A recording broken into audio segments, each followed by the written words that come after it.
the true story was, I was floating in a pool, in our local pool on a raft, and had this idea of, well, what if I could shrink this raft? I could put it under my foot. Would that help protect my foot as it hit the ground to block the absorption of hitting the ground, etc. And then as I towed off, would that give me a spring?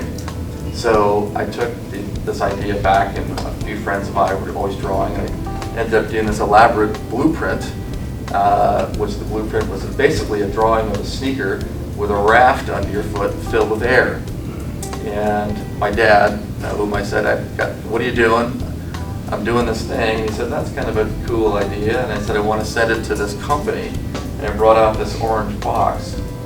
And on the back of the box it said, headquartered in Beaverton, Oregon. And so I went to the local library, because there wasn't the internet back then. And you kind of go through and find out where the company was and who the president was. So I ended up writing a letter to Phil Knight, the co-founder of the company, and put it in the U.S. Postal Mail. It's 1978, and thought nothing of it.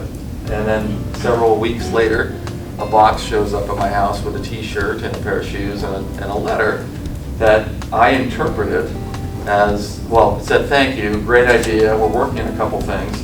When you get old enough, you should come work for us.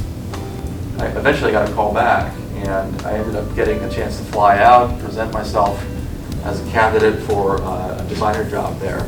And I met with, at the time, the head of design, who's now the chair emeritus of our company, Mark Barber. And at the end of my portfolio, I pulled out a letter, and a letter from my high school, or a letter from my childhood. And I said to him, I'm here today to redeem a coupon you sent me. I got hired on the spot.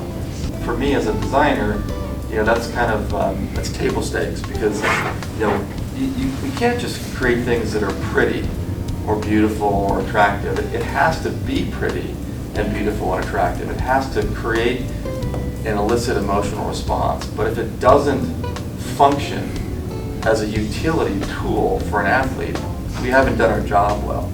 I think where I get my inspiration is just meeting with young kids and seeing young talent and trying to get that talent to fully self-realize what's in front of them and the talent within them. And as a coach myself now, it's knowing how to push and where to push appropriately so that these individuals know where I stand and what I think they are capable of doing. And what we came to learn was, what he's saying to us is, what are you exploring that's troubling you, that isn't working? And let's just say that, because maybe some of the intelligence in the room can go, okay, that didn't work, but there's a nugget in there that can be used 10 years from now, 2 months from now, where there's somebody in the room that says, have you considered X?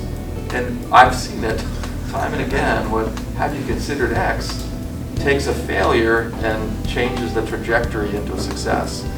And the most important lesson in that, I think, is just getting your staff to have the confidence and the vulnerability to say, I'm not perfect, and I don't know, and I did this, and it didn't work, and I'm wrong, and what do you think? And so we do that. We do those roundtables with our new CEO now all the time, and it's something we look forward to. It's not something we're afraid of. And the lack of that fear gives us a sense of collegiality of we can do this together.